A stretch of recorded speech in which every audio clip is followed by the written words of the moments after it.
Alors bonsoir à tous et bienvenue dans Variant les éditions en live. C'est un véritable plaisir de vous avoir tous réunis. On sait que l'Iconopop sort officiellement mercredi, mais aujourd'hui on a la chance de tous vous avoir en avant-première, alors on va essayer d'en profiter largement. Donc on est avec Cécile Coulon, avec Alexandre Bord qui sont les éditeurs de l'Iconopop, Daria Nelson et Mathias Malzieu pour le dérèglement joyeux de la métrique. Pas simple à dire ce Amoureuse. titre. Amoureuse, pardon. Suzanne Robalet pour Des frelons dans le cœur et Lisette Lombé pour Brûler, brûler, brûler. On va peut-être commencer par Cécile et Alexandre pour nous présenter cette idée géniale que vous avez eue de totalement déstructurer la littérature, on peut le dire ainsi, et d'avoir ce côté totalement subversif en vous affranchissant de tout ce qui est formel. Alors déjà, bravo pour cette collection. Je trouve ça plutôt courageux de votre part, surtout dans la période actuelle. Alors, comment est née cette idée et pourquoi avoir choisi également ces trois auteurs? Ces quatre auteurs, Alex... pardon. C'est que... ouais. Alexandre, tu commences? Généralement, c'est toi qui commences à répondre à cette question. Ok. Est-ce que tout le monde m'entend bien? C'est parfait. Super bien. Ok. Alors, comment ça a commencé? Je pense que ça a commencé autant pour Alexandre que pour moi, mais il me mettra un grand coup dans l'écran si jamais je me trompe. Mais on aime tous les deux énormément lire de la poésie et la diffuser et la proposer et en parler et la voir sur scène, et ça depuis très longtemps. Et on s'est rencontrés comme ça avec Alexandre. Donc ça, c'est notre rencontre à nous. Et ensuite, il se trouve que moi, j'ai publié à l'Iconoclaste Une bête au paradis l'année dernière et que Sophie Tivry, la patronne de l'Iconoclaste, m'a proposé il y a un an d'ouvrir cette collection et j'ai dit non, en fait, toute seule. Je voulais pas le faire toute seule parce que mes épaules peuvent supporter un survêtement Adidas, mais pas une collection. Et elle m'a reproposé ensuite en me disant, mais si vous êtes deux, est-ce que ça t'irait? J'ai dit, ah oui, oui, avec grand plaisir, parce que je pense que pour travailler sur des textes, il faut jamais être tout seul. Et c'est là qu'Alexandre est rentré en jeu. Donc la collection, elle est née comme ça. Elle est née d'abord de notre amour de tous les deux pour la poésie, pour les textes en vers, pour les fameux rayons de librairie où il n'y a pas grand monde d'habitude. Et puis ensuite, il y a eu ce que nous a proposé l'Iconoclaste. Oui, c'est une joyeuse rencontre entre Cécile et moi. Moi, j'ai été libraire pendant 9 ans à Paris, à la librairie de Paris. Et en 2017, France Culture avait basé ses studios dans la librairie pour une journée exceptionnelle. Et, euh, et Cécile était invitée à une émission. Et moi, il m'avait aussi proposé d'être dans la même émission pour faire le libraire de service qui donne ses 3 coups de cœur à la fin de l'émission. Et Cécile, je la connaissais de réputation, je l'avais lue, mais on ne s'était jamais rencontrés. Et lors de mes 3 coups de cœur pendant l'émission, j'ai parlé d'un livre de poésie qui s'appelle Chômage monstre. Cécile était très curieuse, je lui ai offert le livre et on a commencé à créer un lien comme ça d'amitié, d'échange de lecture. Et de fil en aiguille, on a continué à se revoir. Je l'ai invité à la librairie pour son premier recueil de poèmes. J'ai écrit la préface du deuxième. Et ce jour de novembre 2019, l'année dernière, elle m'appelle et elle me dit, ça te dirait qu'on monte une collection ensemble? Et j'en revenais pas. C'est un rêve de gosse. Et quasiment un an plus tard, nous voilà avec 3 livres que je trouve super beaux, dont on est très très fiers tous les deux. Quand je les ai reçus au bureau en vrai, Ah. j'avais les larmes aux yeux, quoi. Il y a Marie qui est en train de les montrer. Et c'est une aventure, ouais, c'est d'abord une aventure d'amitié et de confiance. C'est ça, quoi, c'est né de ça, ouais. Alors justement, je rebondis là-dessus. Vous dites tous les deux que nous sommes sur des ouvrages de poésie. À mon sens, on est un petit peu plus on est au-delà de ça. C'est-à-dire que la poésie, certes, mais les trois textes sont totalement différents, mais en même temps, leur point commun, c'est évidemment l'oralité. Mais on sent qu'il y a plus que de la poésie. Il y a de la politique avec Lisette Lombé, il y a beaucoup d'amour évidemment avec les deux autres. Mais en même temps, est-ce que vous avez pas voulu aller au-delà de la poésie? Si, bien sûr, la poésie, c'était le point de départ. La poésie, c'était le point de rencontre entre Cécile et moi, et c'était le premier sujet de la discussion. Et déjà, il faut dire un truc, c'est que le mot poésie est galvaudé, il fait peur à plein de monde, il y a plein de gens qui savent pas trop comment l'appréhender, ce mot-là et ce genre littéraire. Donc, en fait, on se rend compte en lisant, moi j'en ai énormément lu, je fais même un podcast dessus depuis 3 ans, il y a tout en poésie comme il y a tout en roman en fait. Il y a des romans de science-fiction, il y a des romans policiers, il y a des romans d'aventure, il y a des romans intimes. Et en fait, la poésie regroupe aussi tout ça. Donc, quand tu dis, Lisette, c'est de la politique, oui, bien sûr, mais en fait, le genre littéraire poétique, nous, on l'a appelé autrement. On a appelé ça des textes brefs, intimes et percutants. Mais en fait, la poésie permet tout. La poésie, c'est la liberté. Et le mot d'ordre qu'on a donné à nos auteurs, c'est faites-vous plaisir, vous êtes libres, on vous donne un format qui vous permet de vous exprimer comme vous le souhaitez. Et tous les trois, ils se sont emparés de ça en proposant des choses très, très variées. Il n'y a aucun de ces 3 livres qui se ressemble. Et je crois, Cécile, tu peux, voilà, tu peux développer si tu veux, mais je crois que le mot d'ordre de la collection, c'est la liberté et dire aux auteurs, faites-vous plaisir, quoi. Moi, je pense que je veux juste revenir sur le terme de poésie. En fait, pour moi, quand j'entends le mot poésie, ça me fait pas peur. C'est juste le mot le plus simple pour résumer ce qui déborde de soi quand on lit un livre ou quand on en écrit un, quand les émotions sont trop fortes pour qu'on puisse mettre tout de suite des mots dessus. Pour moi, la poésie, c'est vraiment ce qu'il y a de plus essentiel, de plus rapide et de plus, je ne vais pas reprendre les mots percutants, mais en tout cas de plus violent aussi en littérature et dans ce qu'on ressent chacun à sa façon. Et c'est pour ça que ça m'intéressait d'utiliser ce mot et de dire, voilà, les textes qu'on vous propose, ce sont des textes de gens qui n'ont pas peur d'écrire ce qu'ils écrivent, que ce soit sur l'amour, que ce soit sur la politique, que ce soit sur la sexualité, que ce soit sur la liberté. Peut-être que la très grande force de cette collection, on va le voir dans les semaines, dans les mois qui vont venir, c'est d'être absolument libre du format écrit, mais aussi du format sur scène, en audio, en vidéo.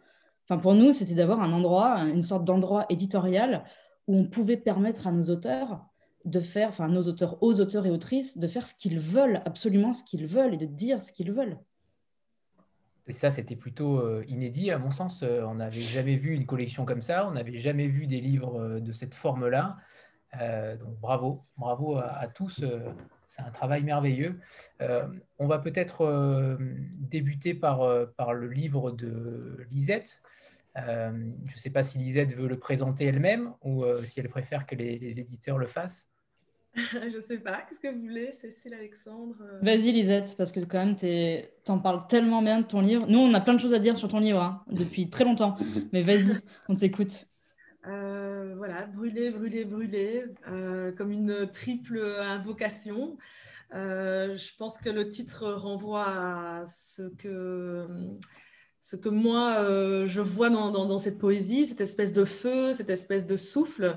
Moi, je viens de la scène slam belge, donc c'est clair que ce sont des textes qui sont liés à ce partage, à ce direct, à ce lieu particulier qui est le micro ouvert et la scène ouverte, c'est-à-dire qu'un lieu magnifique où c'est gratuit, c'est prix libre, c'est connecté à la pulsation du monde, parce que vous voyez, ici, on est sorti du confinement, sur les scènes de slam pour le moment, et ben, il y a plein de textes qui touchent au confinement, justement.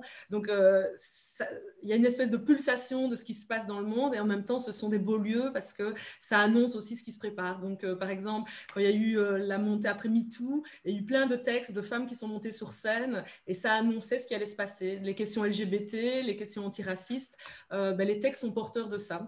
Donc oui, politique, mais au sens plus large de citoyenneté, au sens d'être au monde, au sens de comment on réfléchit pour que cette poésie, que la tablée soit extrêmement large, c'est-à-dire comment on ramène des gens au-delà du livre, au-delà du papier, au-delà de la maîtrise du français, au-delà de la maîtrise de l'écrit, avec des gens qui savent pas lire ni écrire le français, mais et qui pourtant sont dans ce lien particulier à la beauté du monde aussi.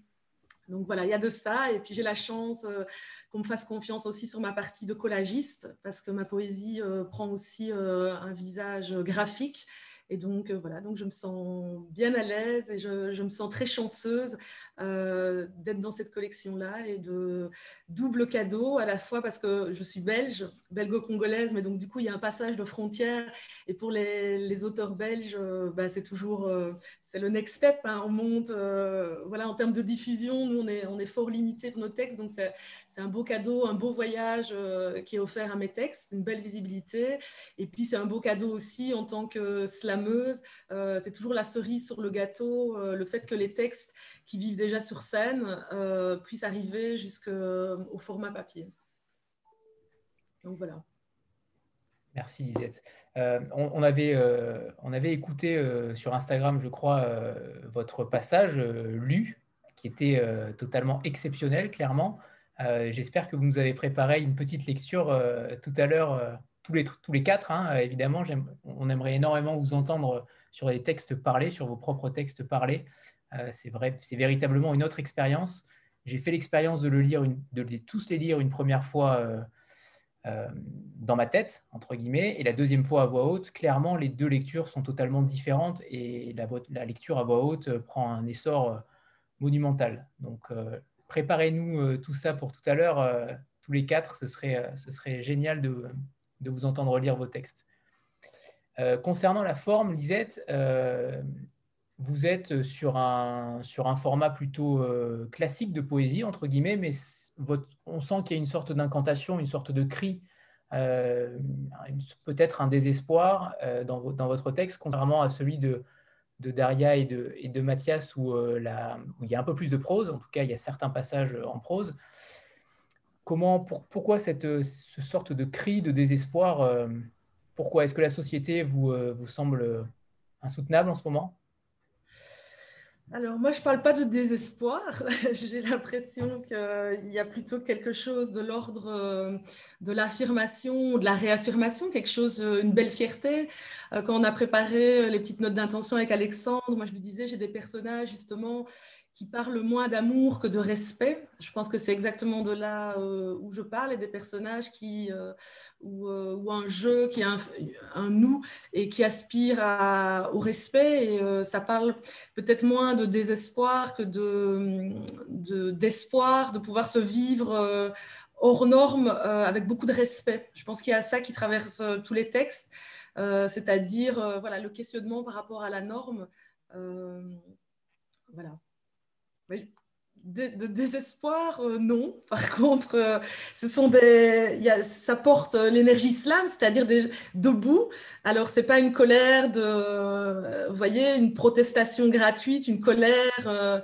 La Black Angry Woman, c'est quelque chose pour moi de très positif. C'est justement la métamorphose d'une colère en mots, c'est-à-dire que quand il y a quelque chose qui tourne sous le scaphandre, sous le métal, plutôt que d'être là et que ça combuste de l'intérieur, ça sort en mots, ça sort avec des métaphores et avec une recherche de vraiment de trouver le mot qui dit la singularité de ce qu'on est en train de vivre, et que peut-être moi, ce que j'aimerais avec ce recueil, c'est effectivement de pouvoir me positionner effectivement sur du texte engagé, sur de la poésie engagée, du politique, mais aussi, il y a aussi d'autres textes qui sont des réflexions sur la poésie, sur l'amour des mots, sur des choses qui sont pas liées à ma couleur de peau, pas liées à mes engagements voilà, citoyens, mais qui sont vraiment liées voilà, à cet amour des mots. Une sorte de révolte aussi. Oui, on revient donc on revient aux politiques, à la révolte. Oui, il y a de ça, effectivement. Mais il n'y a pas que ça non plus dans le texte. Je pense que le beau cadeau aussi qui m'est fait, c'est de pouvoir mélanger des textes qui existaient déjà sur scène en Belgique et puis des inédits, et que justement, ça forme quelque chose qui est très mosaïque. Il y a des choses effectivement politiques, et puis il y a des choses qui sont plus réflexives, qui sont vraiment sur les processus d'écriture, sur l'amour des mots, l'amour de la poésie. Et puis il y a aussi des textes qui questionnent l'amour, mais peut-être plus l'amour. Voilà, moi je suis mère de 3 enfants, donc il y a cette question de la transmission, cet amour entre les parents et les enfants indéfectible. et inconditionnel. Je crois qu'il y a aussi ça dans ces textes-là. Et je me permets, on a choisi aussi de terminer le livre sur une note très très charnelle, parce que il y a quasiment érotique, et parce que le travail de Lisette, c'est aussi ça, c'est l'amour aussi. Ça fait partie, et c'est vrai que c'est un portrait kaléidoscopique du travail de Lisette, en fait, ce livre.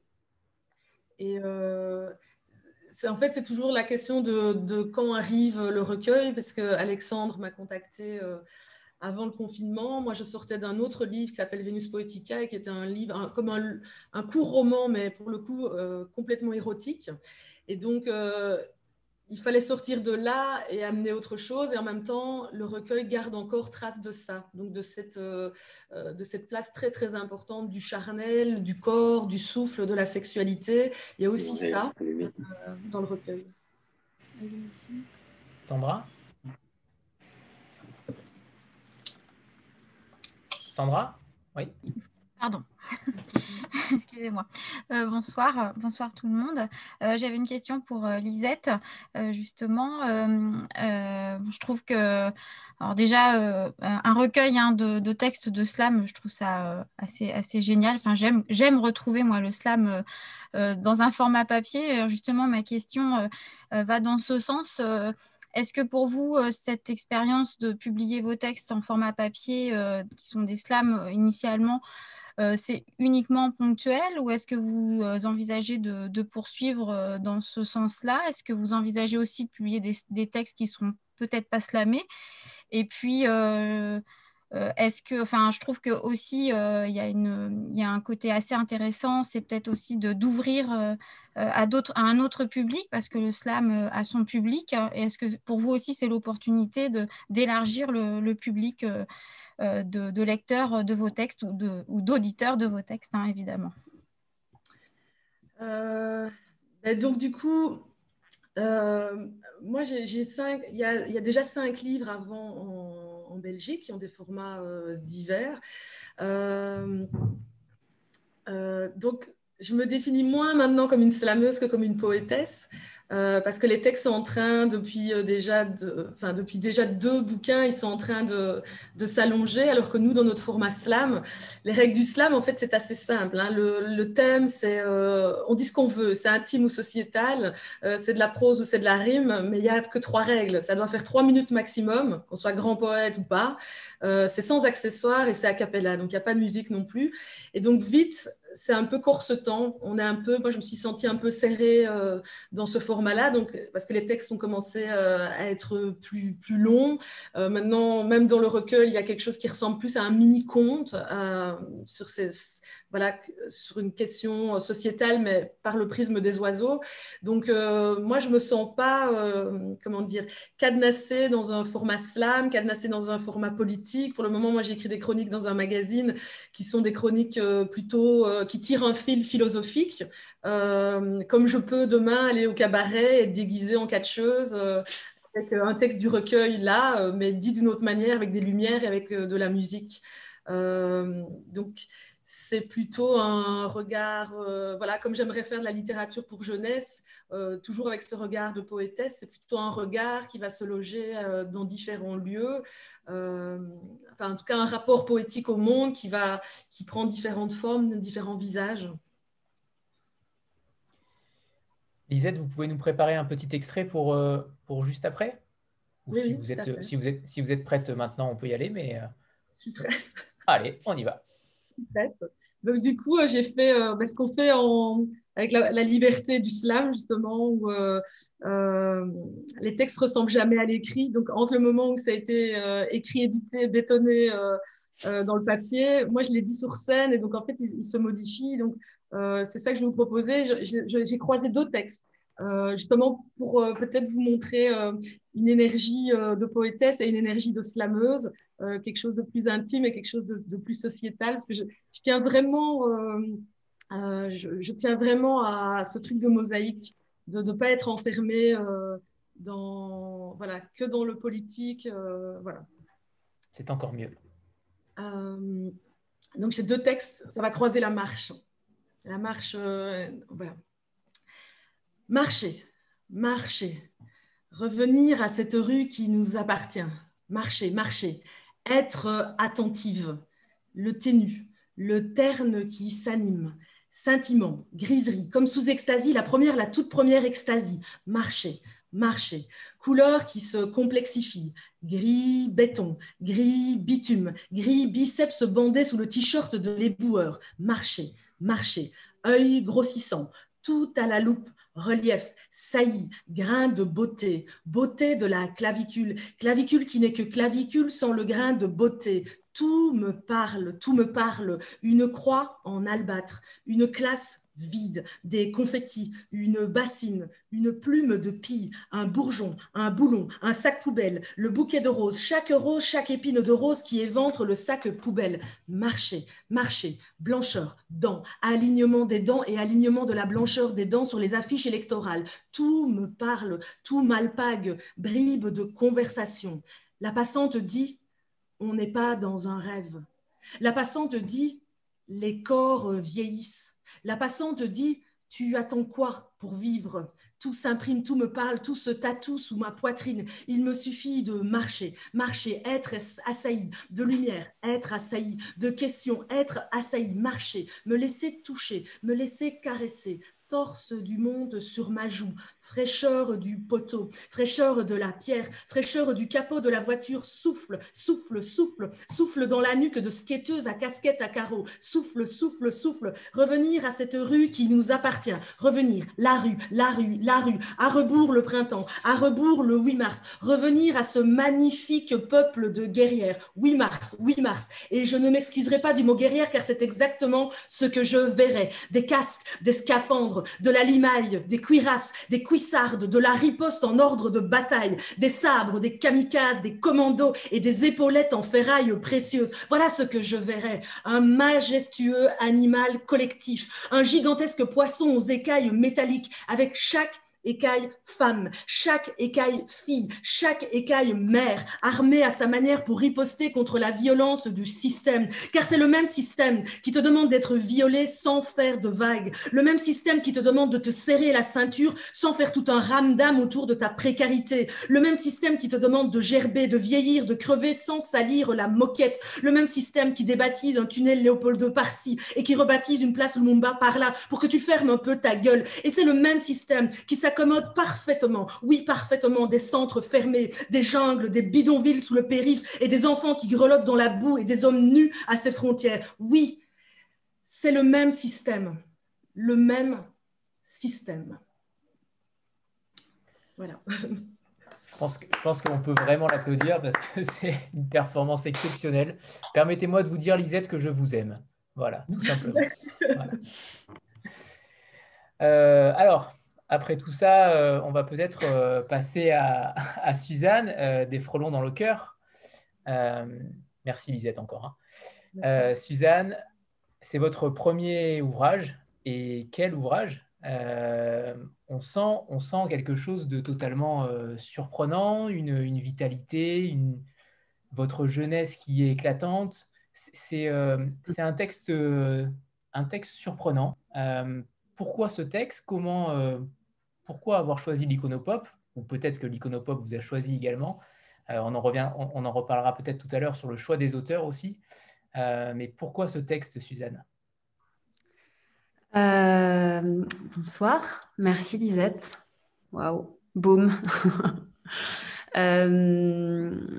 En fait, ce texte, ce livre, il n'était pas prémédité du tout. J'écris depuis toujours dans mes carnets. Et en fait, ces textes, parce que cette parole, elle est vraiment multiple, c'est comme une petite reconstitution de mes petits frelons, des frelons qui s'entrechoquent dans mon cœur et que je trimballe avec moi. Il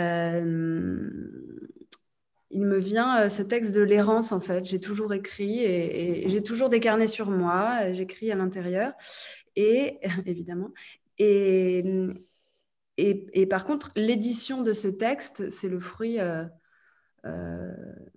du hasard, en fait, et des rencontres. Et de la poésie et d'un petit peu d'audace de ma part lorsque j'ai rencontré Alexandre et que je lui ai demandé comment en 2020 on pouvait vivre de la poésie. Et qui m'a répondu par son adresse mail. Et voilà. J'ai pas dit que j'allais te faire vivre. Hein. Oui, non. Mais j'ai pas dit vivre, mais j'ai dit... Bref, où est la poésie en 2000 comment je concrétise ça? Parce qu'en fait, ça débordait. C'était à l'intérieur de moi, mais c'était toujours caché. En fait, mes carnets, ils prenaient la poussière. Je les classais chez mon grand-père. J'ai pas d'appartement à moi et je stocke mes affaires chez mon grand-père et ça s'entassait et ça commençait à déborder à l'intérieur de moi. Donc, mon audace m'a fait aller vers l'autre. Cet autre était Alexandre. J'ai eu beaucoup de chance parce que c'était pile au moment où tu raconteras ça mieux que moi, mais c'était pile au tournant de sa vie où il passait de libraire à éditeur. Et c'est aussi le fruit de la poésie parce qu'en fait, on s'est rencontrés un événement qui s'appelle les Reading Wild Days, animé par Sylvia Mine, aux Trois Baudets, donc qui était un événement organisé par Mathias, Sylvia, etc. Donc tout se raccorde, tout prend sens. Par rapport à cette errance, est-ce qu'en étant né en 1993, est-ce qu'on n'est pas trop jeune pour déjà errer dans sa vie? Mais si, mais je ne suis pas née en 1993, Anthony. C'est vrai? Alors, c'est ce qui est marqué au dos du livre. Hein. Oui, mais je suis née il y a des siècles. 1793, on s'est trompé. On a fait une coquille sur... Oui, c'est ça. C'est une coquille. Ce sera corrigé. Non, est-ce qu'on est... c'est le mode de vie qui s'est imposé à moi, mais que j'ai aussi un petit peu choisi. Je me suis retrouvée dans ce... Non, je ne pense pas qu'on soit trop jeune. Je pense que c'est ma manière d'être au monde, d'être très observatrice et c'est mon choix de vie en fait. C'est la marche et l'observation.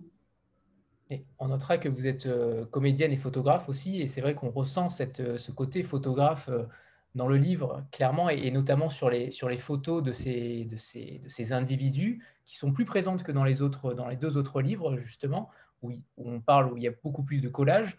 Là, il y a des véritables photos d'individus. J'imagine que ce sont vos photos. Oui, ce sont mes photos prises à l'argentique, donc encore, ce qui vient encore d'un autre siècle, hein, apparemment. mais non, c'est l'appareil photo argentique qui est derrière moi, de mon père, que j'ai toujours sur moi. Et en fait, tous ces gens dans le livre, pareil, sont des corps, des âmes, des visages qui m'entourent. Et c'était important pour moi aussi. Leur présence est importante pour moi dans ce livre parce que les paroles sont les miennes, mais de voir ces regards et ces corps permet de montrer que certaines idées, certaines pensées sont universelles et que c'est ma parole, mais c'est possiblement celle des autres. Enfin, j'espère, parce que sinon... C'est le texte qui est peut-être le point culminant est peut-être celui où vous attendez l'attente de celui que vous aimez, ou de celle que vous aimez. Le doute est peut-être permis dans le texte. C'est quelque chose qui vous a frappé, qui vous a marqué? Est-ce que c'est quelque chose qui était obligatoirement dans vos tripes? L'attente, vous voulez dire? Oui. L'attente, elle est partout dans le livre. Elle est comme l'errance, c'est j'attends que quelque chose arrive enfin. Et rien n'arrive jamais. En vrai, on passe notre vie à attendre quelque chose, je pense, enfin moi en tout cas. Et parfois, quelque chose arrive sous une forme, et puis ça ne nous satisfait pas, alors on attend une autre chose meilleure ou différente, toujours. Et donc, je pense que l'attente traîne avec moi. Je l'emporte avec moi. Et alors, je ne sais pas où vous avez senti son point culminant. Pour moi, elle est parsemée partout. Oui, oui, je suis Non, d'accord. je ne C'est sais vrai que pas. Oui, oui. Après, oui, je ne sais pas si elle est dans une personne particulière, mais elle plane. Est-ce que vous pouvez lire un petit extrait? Oui, bien sûr.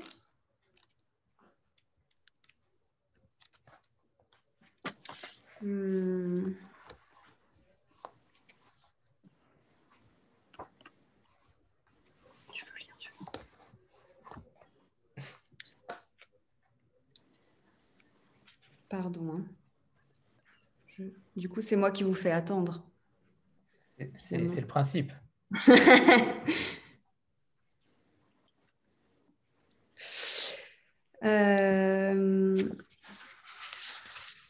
Je vais vous lire 22h11. Je peux faire ce que je veux de mes journées.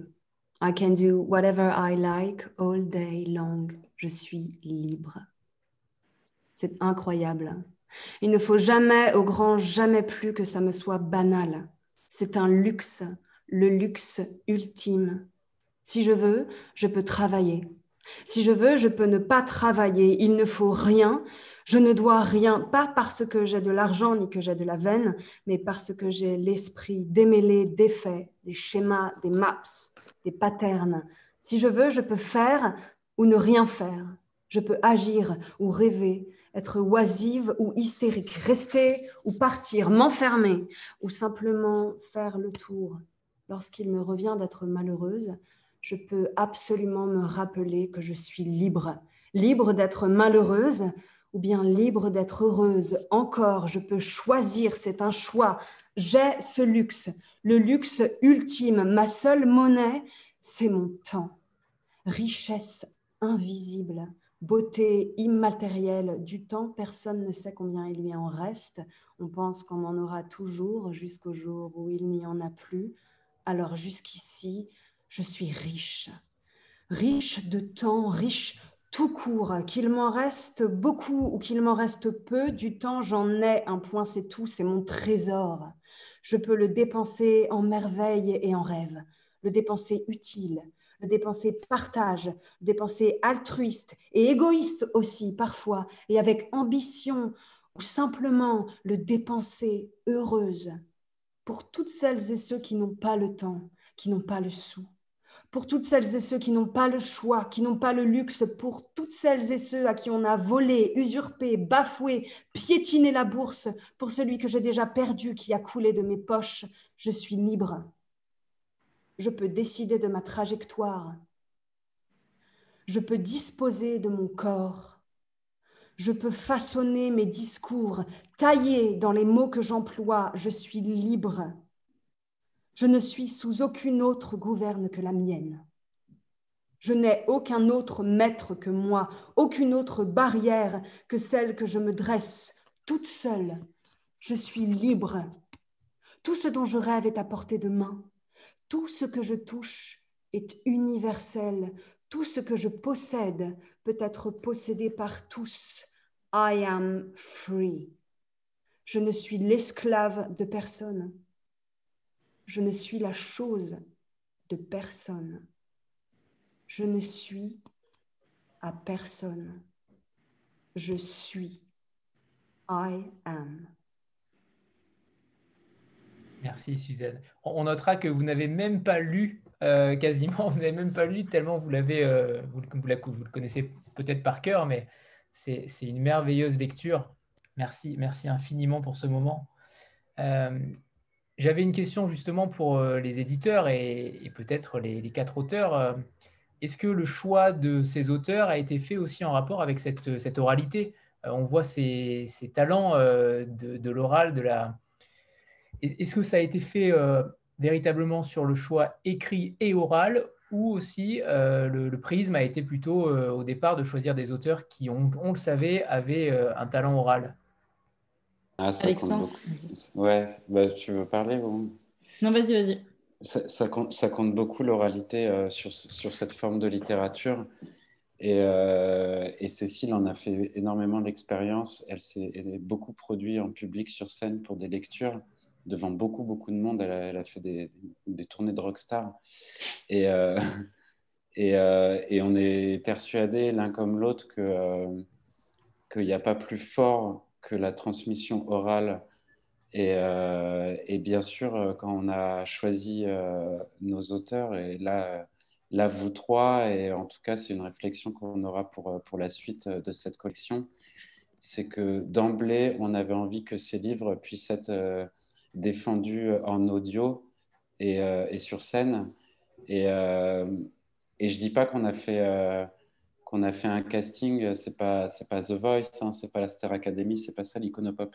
Mais en tout cas, les auteurs qu'on a choisis, et vous vous en rendez compte avec Lisette, avec Suzanne et avec Mathias et Daria tout à l'heure, c'est des auteurs qui ont à cœur d'incarner leurs écrits. Et en fait, l'écriture est un processus qui passe par le corps et la voix aussi. Et voilà, en fait, c'est des gens qui incarnent leur texte, tout simplement. Je ne sais pas si Cécile, tu veux compléter. Je pense que la poésie, au départ, elle naît en tout cas Enfin, en tout cas pour moi, hein, ce que je dis, c'est très personnel, mais je crois que ça se ressent dans ce que vous venez d'entendre, qui est bouleversant et extraordinaire. En tout cas, moi, je trouve. Et pourtant, on l'a déjà entendu avec Alexandre, ça. Et même de le réentendre, c'est toujours la même émotion. Donc, on ne s'est pas trompé. Mais l'idée que la littérature et la poésie de manière générale passent quand même en grande partie au départ, en tout cas pour moi, par le fait soit de la lire à haute voix, soit de la partager à haute voix, ou de la chanter, ou de la crier, de la hurler, de la murmurer, de garder juste un vers et de dire tiens, il y a cette citation. Enfin, c'est des phrases qui sont toutes simples et qu'on partage tous d'une manière ou d'une autre les uns avec les autres. Et ça me paraît absolument à la fois nécessaire, mais complètement évident aussi. Alors oui, on a de la chance parce que nous avons 4 personnes qui lisent et qui vivent leur texte d'une manière absolue et incroyable. Mais quand on est lecteur ou lectrice, on aime aussi entendre et faire entendre. Enfin, je sais pas s'il y en a parmi vous qui ont des enfants et qui lisent des histoires à leurs enfants, ou quand ils étaient gamins, on leur a lu des histoires, mais tout vient de là, de la parole qui se partage et du langage qui passe dans cette parole. Vous êtes obligé de déranger là?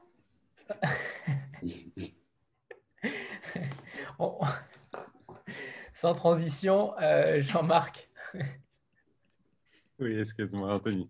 J'avais une question complémentaire peut-être à la tienne pour Cécile et Alexandre. Et puis d'abord, bonsoir à toutes et à tous.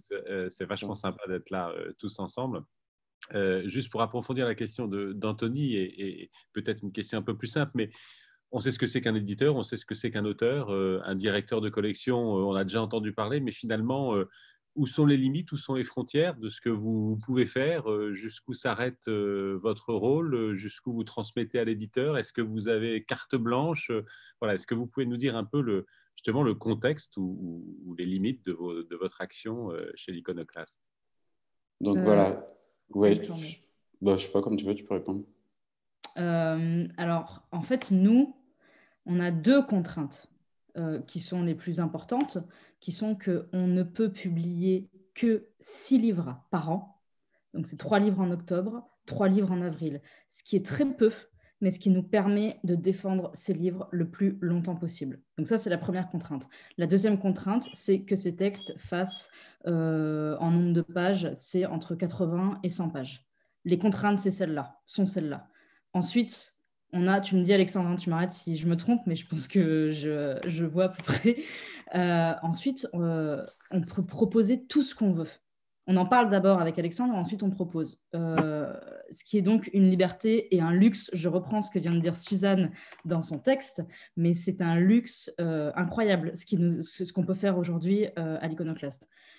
Ensuite, pour pas trop monopoliser la parole, et sur la question de où est la limite entre être lectrice, autrice, poétesse, éditrice, directrice de collection, même si ce statut n'existe plus, hein, directrice de collection, ça n'existe plus. Moi, je pense que tout ça est assez naturel, tout simplement parce qu'on m'a demandé d'être là, justement parce que j'étais à la fois grande lectrice, adoratrice de certains auteurs et autrices, et aussi parce que ma pratique de la poésie se faisait en ligne sur Facebook et que c'est là qu'elle est née. Et donc, c'était une façon d'aller chercher la poésie et d'aller chercher le texte en vers ailleurs qu'en librairie, justement. Donc, je complète. En fait, Cécile et moi, on se fait lire tous les deux les projets. On reçoit des manuscrits. On va proposer aussi à des personnes dont on admire le travail. On se fait lire nos projets. Et à partir du moment où on est d'accord sur un texte, on le propose à la directrice de l'Iconoclaste qui, elle, nous donne le feu vert. Voilà. Donc, c'est aussi ça, c'est qu'on fait partie d'une grande maison qui est dirigée par quelqu'un. Donc, c'est quand même elle qui nous donne le feu vert sur des projets. Après, une fois que le feu vert est lancé sur un projet, on se fait plaisir, hein. C'est-à-dire qu'au début, quand on a commencé, par exemple, à travailler sur le livre de Suzanne, ce n'était pas du tout prévu qu'on mette des photos dans le livre.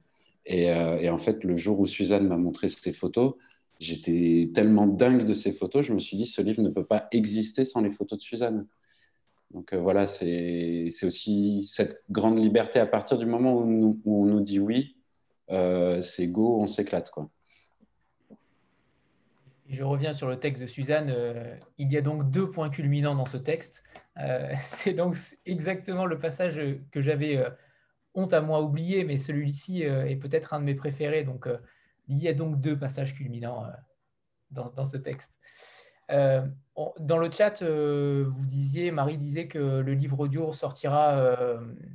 Alors, je crois que c'est l'ouvrage de Mathias et de Daria qui sortira le 7 octobre en même temps que les livres papier. C'est le cas pour les 3, évidemment? Non, en fait, Non. les livres audio, ça a été un souhait au début de la collection que tous existent en audio. Et c'est un petit regret, c'est-à-dire qu'on a été confronté au marché du livre audio, qui est un marché un peu à part dans l'édition, avec des règles qui sont très différentes, etc.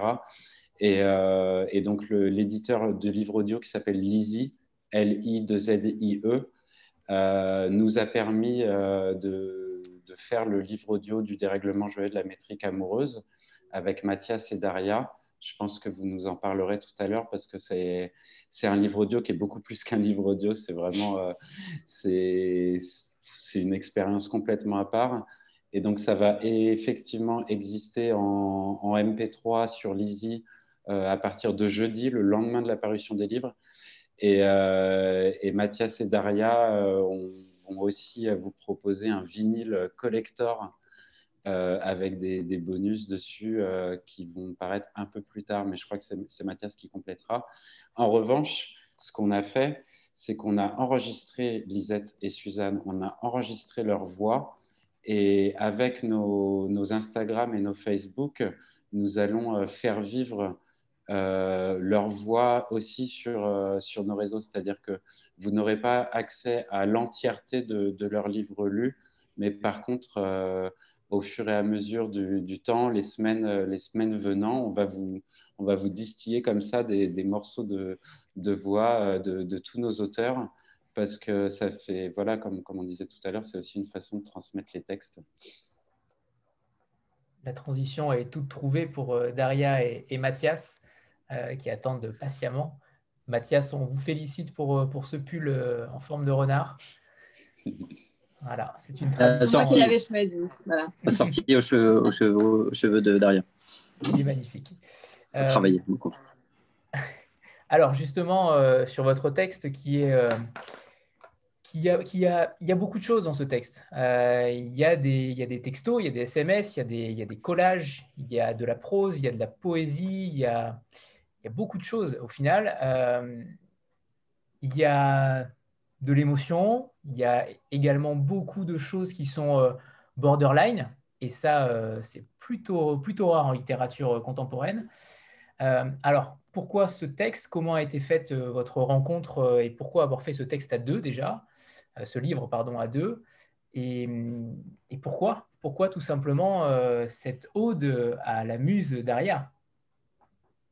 En fait, ça vient du désir. En fait, moi, c'est une de mes phrases préférées de Jacques Brel qui dit « Le talent, c'est le désir ».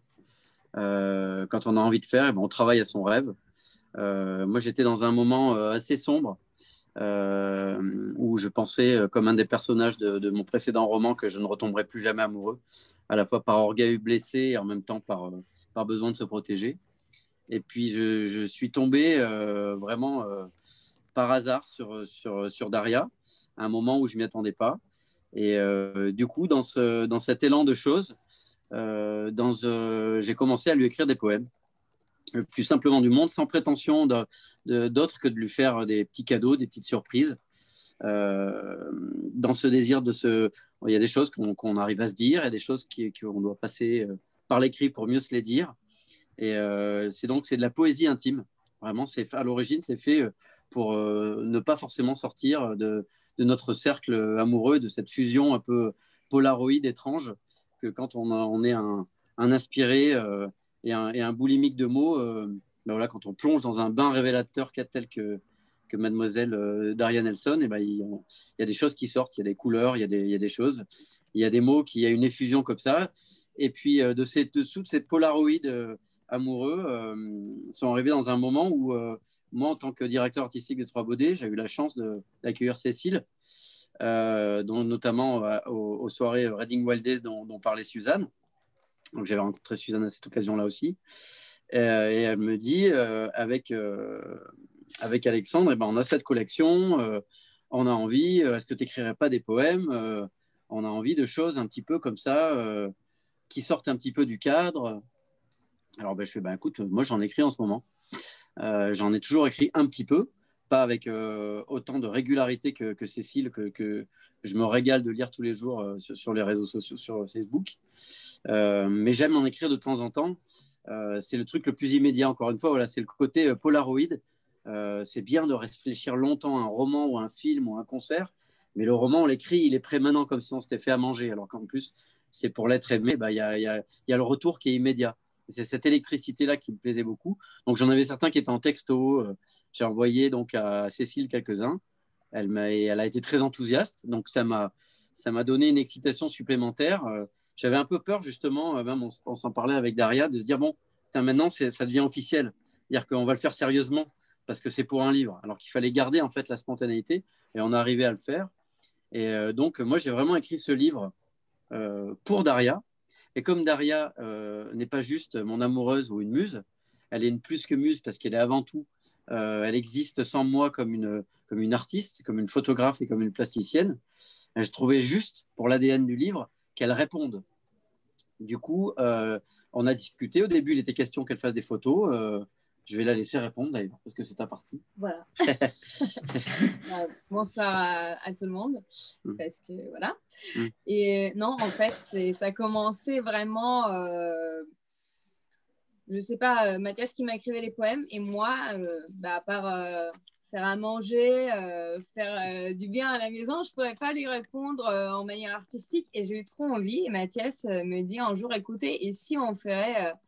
Vraiment, si moi je t'écrirais les poèmes et toi tu me fasses la réponse en photo, parce que moi je suis artiste plasticienne, mais je suis photographe.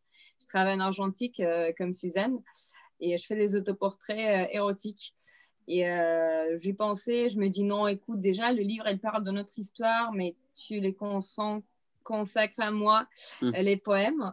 Et ça va être un peu trop si moi je vais me photographier et tout ça. Et j'ai pas eu envie. Je l'avais dit, écoute, et si on aurait fait comme Mayakovsky et Rodchenko, si toi t'écrivais les poèmes et moi je faisais les illustrations comme les collages. Et c'est parti comme ça. Pour moi, c'est vraiment la plus belle déclaration d'amour qu'on peut faire en fait, l'un à l'autre et de partager ça avec tout le monde. Et parce que ça peut parler, en fait, je crois que ça peut parler à tout le monde, aux amoureux, aux gens qui ont envie de tomber amoureux et qui ont peur et qui croient peut-être que ça n'existe pas. Voilà, pour moi, c'est ça. C'est le résultat électrique d'un coup de foudre, en fait. Donc, c'est tout ce que ça change de dangereux, tous les nouveaux enjeux d'un Voilà, moi, j'aime beaucoup cette phrase dans un film d'Emir Kusturica. Il dit « Je tombe pas amoureux, je vole amoureux ». Et donc, quand on vole, et ben forcément, on sort de son élément naturel. Donc, forcément, à des moments, on a froid, des moments, on se perd, des moments, on se cogne. Et à des moments, on voit les choses avec plus de recul, plus d'excitation, plus d'exaltation. Et le réceptacle idéal, c'est l'immédiateté de la poésie. C'est ce que disait Cécile tout à l'heure. C'est-à-dire que c'est à la fois le plus violent et le plus doux, mais surtout le plus immédiat, il n'y a pas de filtre. Et c'est ce qui est joyeux aussi avec cette collection, c'est que du coup, entre le moment où on a pensé ce livre, le moment où on en a rêvé et le moment où on le tient entre nos mains, il y a une vitesse qui en fait ressemble à des bluesman ou à des jazzman qui sortaient plein de disques dans une même année. Et cette dimension instinctive, elle est très forte. Et j'adore, moi aussi, fomenter des rêves sur des années et des romans. Par exemple, mon prochain roman, j'ai commencé en 2012, j'ai besoin de le laisser. Enfin, il y a des moments où la patte doit reposer. Et là, en fait, d'être que dans cette espèce d'énergie, comme si on montait sur scène. Et justement, ça en revient à ce qu'on disait tout à l'heure pour tous les livres. C'est-à-dire qu'ensuite, ces livres, bon, nous, on a eu la chance de faire l'audio. Et moi, avec mon petit label, je nous ai produit un petit disque. Mais on va faire une tournée. On va faire aussi une date aux Trois Baudets le 3 décembre, où on sera toute la collection sur scène à dire nos textes. Et en fait, cette énergie-là, pour moi, elle est capitale. Elle est capitale même pour mes romans, mais parce que moi, je suis peut-être un peu déformé par ça, parce que j'écris des livres et des chansons et je fais des films depuis maintenant un petit moment. Donc, je ne cloisonne pas les médias et les médiums. J'aime au contraire qu'ils s'entrechoquent et qu'ils s'alimentent les uns les autres et qu'ils se nourrissent. Donc, c'est dans une bulle c'est une colère de joie, en fait, hein, de tomber amoureux comme ça. On a envie de tout sortir. Et après, voilà, on a des gens comme Cécile et Alexandre avec qui on fait des tris, qui vous encouragent et qui vous amènent aussi vers une direction. Et c'est un travail joyeux. Sandra? Oui, alors j'avais une autre question avant, mais finalement, je vais en poser une à Mathias par rapport à ce que vous disiez à l'instant. Je ne sais plus ce que je voulais dire d'ailleurs. Oui, est-ce que, puisque vous parliez justement du foisonnement d'idées que vous pouviez avoir au fur et à mesure de vos expériences, est-ce que cette nouvelle expérience dans l'écriture d'une histoire finalement pour Daria et d'un projet commun, est-ce que ça a fait naître chez vous cette expérience voilà, de l'iconopop? Est-ce que ça fait naître encore d'autres idées à venir une création encore différente, avec des formes différentes, ou est-ce que là, vous êtes, comme vous le disiez, en écriture d'un roman, peut-être, je ne sais pas. Voilà. Où est-ce que vous en êtes par rapport à ça? Est-ce que ça a généré encore de nouvelles idées, tant vous en avez voilà. Donc peut-être encore d'autres. Bah oui, en fait, c'est l'élan, c'est le souffle. Déjà, en fait, j'ai continué à écrire les poèmes. Donc du coup, il y a quelques inédits, parce qu'à un moment donné, il fallait bien quand même arrêter pour pouvoir fabriquer le livre. Mais il y a des poèmes qui se retrouvent sur le disque en inédit et je continue d'écrire des poèmes. J'ai tendance à écrire la nuit et j'aime bien de temps en temps que Daria ait un poème le matin et donc ça continue déjà sur cette forme-là et forcément ça inspire aussi des choses dans le roman, parce que dans le roman il y a des poèmes qui auraient pu se retrouver presque dans le dérèglement joyeux de la métrique amoureuse. Donc, en fait, ça passe de l'un à l'autre, ça prend d'autres formes. Mais après, c'est un autre régal aussi de passer dans le bain révélateur, pour garder la métaphore de la photo chère à Suzanne et Daria. C'est que, justement, quand on a fait la mise en musique, ça n'a pas été juste, on lit les textes et on met un petit peu d'ambiance. J'ai vraiment composé des thèmes par atmosphère. Les poèmes les plus érotiques ou les poèmes les plus décalés ou les plus sensibles. Et en fait, et après, avec Olivier Davio, on a vraiment fait ça en studio, comme si on faisait une musique de film, vraiment. Donc, c'est une mini-musique de film faite en une journée avec un ukulélé, un piano, un violoncelle, quelques chœurs. Et tout ça, en fait, corrobore à ce que disait Cécile, quoi, c'est que ça participe en fait à l'oralité. Et moi, j'aime mettre en scène dans mes films, j'aime quand on met de la musique à l'image, j'aime tout ça. Et je me suis amusé avec ces nouveaux ingrédients. Et c'est génial à faire parce qu'on a ri, on s'est surpris. Et la plus belle surprise, voilà, c'est que ça existe comme ça. Parce que finalement, c'est un vieux fantasme. En fait, le recueil de poèmes, ça fait un peu peur. Il fait un peu peur. Moi, j'ai toujours beaucoup de mal avec l'autoproclamation. J'ai commencé à me mettre sur Instagram poète, 31 les 3 becs, 26 760 Montéléger. Je suis pas sûr. Mais par contre, se jeter dedans, tenter et expérimenter, voilà. La vie, comme le processus artistique, c'est work in progress forever. Et ça, c'est une étape très importante. C'est-à-dire que je ne gadgetise en aucune mesure ce livre par rapport à mes romans. Il est aussi important, outre la question affective avec Daria, il est dans le cœur et l'implication que j'y ai mis, même si c'est un modèle un peu réduit, il est tout aussi important que tous mes autres livres. Dans le livre, vous dialoguez avec Boris Vian et Serge Gainsbourg. Alors, quel rapport avez-vous oui. Et Bachung. Oui, avec leur fantôme. Et Bachung. Quelle est votre histoire avec ces trois mastodontes? En fait, c'est notre rencontre. C'est-à-dire que moi, j'ai rencontré Daria parce que je suis le parrain du centenaire de Boris Vian.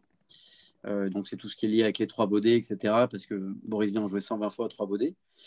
Et du coup, c'est une soirée où j'étais invité, où un groupe de jazz jouait des chansons de Boris Vian au De Mago, qui est un lieu où il a beaucoup traîné à l'époque. Et puis Daria est l'égérie de ce lieu. Elle est photographiée et fait des photos pour le lieu. Et du coup, elle était présente à ce lieu dans cette soirée. Et on s'est mis à parler forcément de Boris Vian, mais aussi de Gainsbourg. Et là, on avait une anecdote assez folle. C'est que Daria a appris à parler français. Daria est donc ukrainienne avec des parents russes. Elle est là seulement depuis 4 ans. Donc, elle parle incroyablement bien le français. Et elle a appris le français avec les textes de Serge Gainsbourg. Et elle a connu Serge Gainsbourg par rapport à un film qui s'appelle Gainsbourg vie héroïque de Johann Sfar. Et le fait était que dans ce film, je fais un petit caméo avec mon groupe et j'ai arrangé une des chansons qui s'appelle Nazi Rock au moment où il perd son père en mode un peu Stooges punk rock. Et Daria aimait bien cette chanson. Bah oui, moi je suis tombée amoureuse avec Gainsbourg en fait par cette chanson. J'ai vu le film, ça m'intéressait. Et après cette reprise de chanson, je me dis mais c'est quoi ce truc? Je veux more, quoi. Je veux plus que ça. Et voilà. Et je suis tombée amoureuse des chansons, de la poésie de Serge Gainsbourg. Mais je ne connaissais pas ce qu'il fait Mathias. Je connaissais non, rien je ne connaissais pas du tout. De Dionysos, ça ne me dirait rien. En fait, voilà. C'est rencontres comme ça. Je l'ai découvert après. Et du coup, c'est nos parrains tutélaires quelque part parce qu'on s'est rencontrés quelque part grâce à Serge Gainsbourg et Boris Vian. Donc, on était sur un des lieux du fantôme de Boris Vian avec les deux magots. Puis ensuite, on allait se promener vers la rue Verneuil de Gainsbourg. Et puis, je me rappelle qu'en allant sur la rue Verneuil, on a parlé de Bachung. J'avais repris une chanson qui s'appelait 2043. De ça, on a parlé juste à côté des éditions, de notre future édition. Ouais, on était juste à côté, rue Jacob. On était juste à côté de chez les iconoclastes. Voilà. Et du coup, quand j'ai commencé à faire les poèmes et qu'il a été question ensuite d'en faire un livre, j'ai eu ce petit moment justement, on s'est dit, bon, j'ai une vingtaine de poèmes, c'est un peu court, il faudrait en faire d'autres. Et j'ai eu cette petite crispation de dire, ah la merde, je vais commencer à faire des poèmes parce qu'il faut.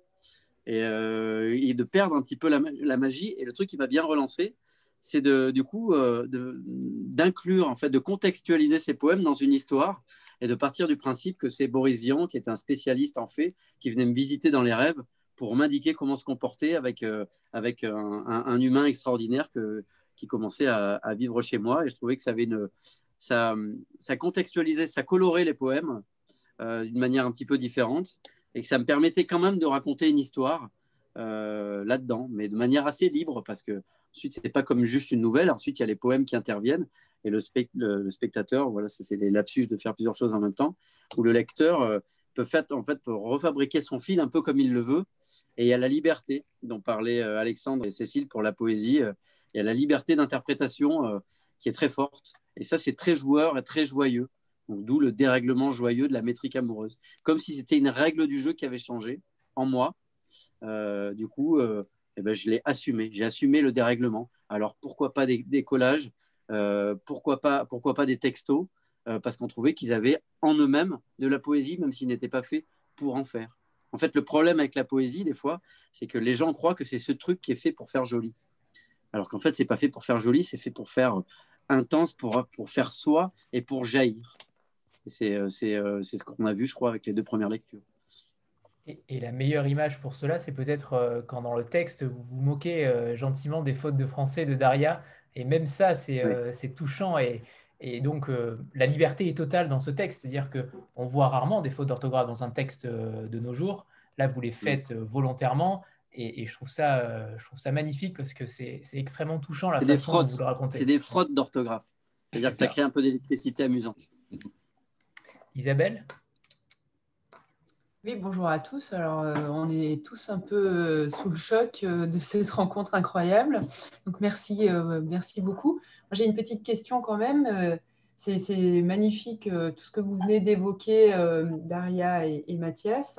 En même temps, est-ce que c'était pas difficile de se dire que vous alliez mettre beaucoup de votre intimité en fait sur la place publique entre guillemets? Voilà. Ben, en fait, je crois que la question ne se l'est pas vraiment posée parce qu'il y a eu du désir et du plaisir de faire. Donc finalement, la matière, qu'elle soit plus ou moins cachée, quand on met, j'aurais pu, j'ai pris le fantôme de Boris Vian, j'aurais pu dire que c'est une fée, une sirène ou je ne sais quoi, mais finalement c'est la même chose. C'est le degré de métaphore, le réglage de degré de métaphore. C'est pas un journal non plus où on dit tout ce qu'on fait toute la journée. C'est une évocation de ce qui nous traverse. Donc, pour moi, la question de la pudeur, elle se joue ailleurs. Elle se joue sur est-ce que c'est vulgaire ou pas. Elle se joue.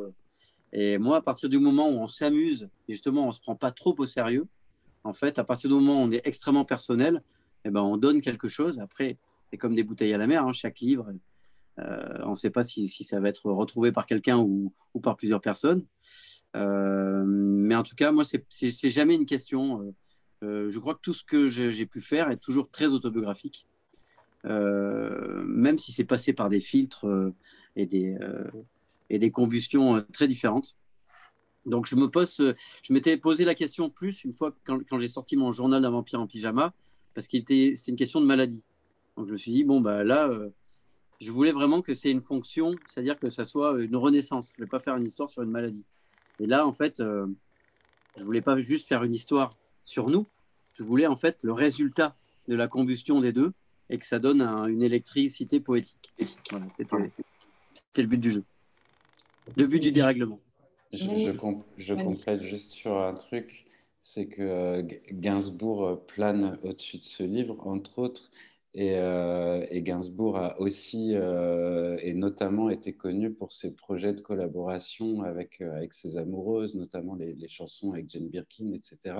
Et je trouve que ce livre, il résonne aussi avec cet héritage.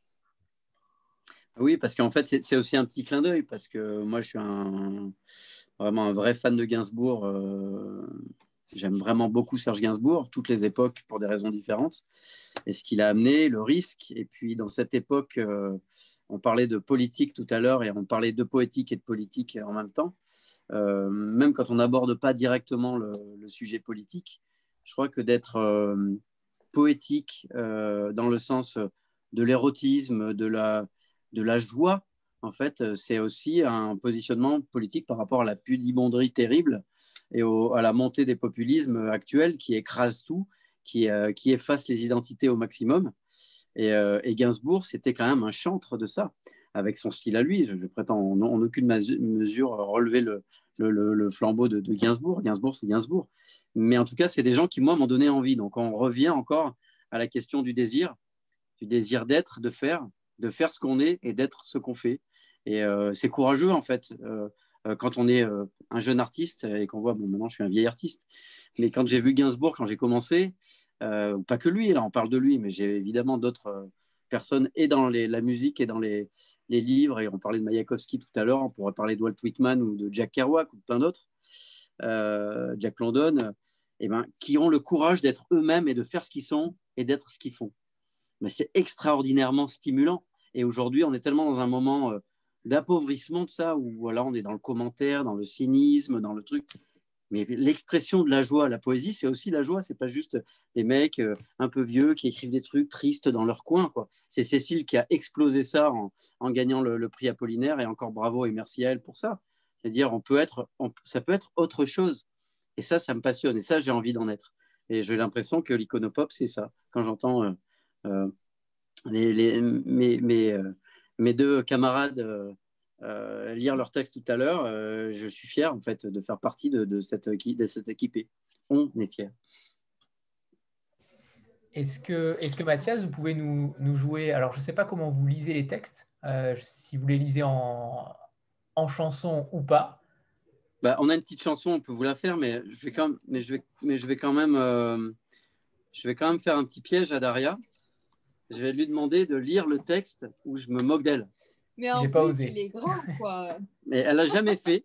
Jamais fait. Elle n'a jamais fait. Donc, c'est exclusivité. Mais je trouve ça mignon et après, je vous en lirai. Et si vous voulez, on vous fait la chanson s'il reste du temps. Mais... Et si vous ne comprenez rien, elle va le relire normalement. Voilà, je fais la traduction. L'inaltérable fleur.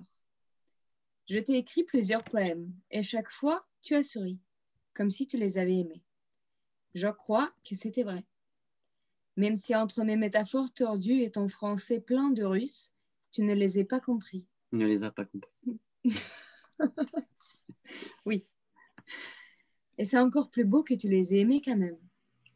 Tu es comme l'aveugle à qui j'offrirais des fleurs. Elles sont très belles. Me soufflerais-tu à l'oreille? Tu aurais ce sourire d'enfant des merveilles. C'est lui qui traduit les poèmes et les transforme en inaltérables fleurs. Aïe, aïe. C'est mieux avec les fautes. C'est encore mieux. Bah oui, du coup, c'est la mise en abîme absolue. Et moi, je vais vous en lire un petit peu aussi. Alors, je vais en lire un qui s'appelle « Tes ailes sur le radiateur 2 ». Je t'ai vu te laver les dents toutes nues avec tes ailes dans le dos. Je t'ai vu les retirer juste avant tes lentilles de contact. Je n'avais pas vu à quel point elles étaient abîmées. Je n'avais pas vu qu'elles avaient été coupées à de nombreuses reprises. Je n'avais pas vu que tu les avais recousues toutes seules. Je n'avais pas vu que tu souffrais tous les jours d'avoir des ailes, d'avoir à les enlever et à les remettre. Je n'avais pas vu à quel point leur nerf était à vif. Je n'avais pas vu que tu te demandais s'il ne valait pas mieux les brûler. Je n'avais pas vu que tu les avais déjà brûlées par endroits. Je n'avais pas vu qu'elles étaient serties de quartz et qu'elles changeaient de couleur selon ton état. Je n'avais pas vu à quel point ta mélancolie pouvait être d'un bleu profond. Je n'avais pas vu à quel point le rouge vif de ta joie était un cadeau puissant. Voilà. Et puis, je vais vous en lire un peu plus sombre. Voilà. Il s'appelle « Solde de tout compte ». Voici le dernier poème, le plus beau, avec ses grandes parures de souffle qui s'éteint. Il a enfilé ses chaussures de feu et son cœur crépite tel un vinyle cramoisi. Un reste de chanson folle entre les sillons tordus de douleur. C'est un poème qui fume pour faire mine de se calmer, pour faire mine qu'il n'est pas du même groupe sanguin que l'Apocalypse. C'est un poème triste d'être si beau pour siffler la fin de la récréation céleste. C'est le dernier poème. Il se pose en frontière invisible et libère une armée de dragons à la gorge sèche. Ils entrent dans une pharmacie et la braquent pour bouffer tous les strepsils. Le poème brûle, brûle, brûle, comme dirait Lisette, jusqu'à ce que le silence le froisse et le jette dans la corbeille à oubli impossible. Merci Mathias. Je vais en lire un petit dernier si vous voulez, je ne sais pas. Vous voulez qu'on fasse la petite chanson? Allez. Pour finir sur une petite note musicale. Bon, on n'est pas hyper prêt, hein, on vous avertit tout de suite. On se trouve dans les paroles et tout. Donc voilà, le recueil se termine sur une note lyrique, un petit peu tendue, et là c'est un petit peu la chanson qui va en contrepoint derrière. Quand tu te réveilleras, tu t'apercevras que je suis vieux, que je perds mes cheveux. Quand tu te réveilleras, tu t'apercevras que je suis gros, que je ronfle un peu trop. Mais tu m'aimeras encore, et tu m'aimeras encore, et tu m'aimeras quand même, et tu m'aimeras quand même. Tu te réveilleras, tu t'apercevras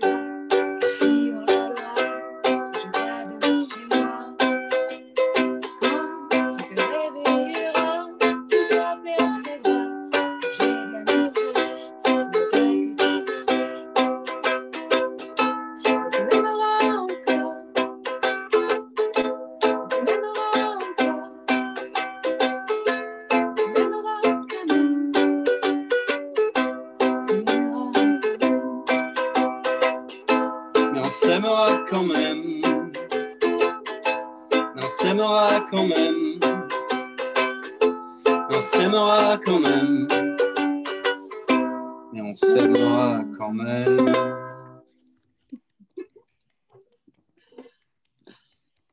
Voilà. Je crois qu'on peut allumer nos micros pour les applaudir. Hein. Là, je crois que ça vaut le coup. Merci. Bravo. Super, bravo. Bravo, merci à tous les deux, c'était magnifique. Merci beaucoup, avec grand plaisir. Pour rebondir, c'est compliqué, j'en vois certains qui pleurent déjà. On trouve que, en fait, l'iconopop, on a l'impression que c'est peut-être une troupe qui est en train de se former, peut-être une sorte de girls band, de boys band, mais avec de la poésie. Est-ce que c'est envisagé une tournée est-ce que la tournée déjà sera avec tout le monde? Ça, c'est la première question. Et ensuite, est-ce que, vu qu'il y a 6 titres par an, est-ce que les 6 titres de l'année seront ensemble également? Alexandre? Ouais.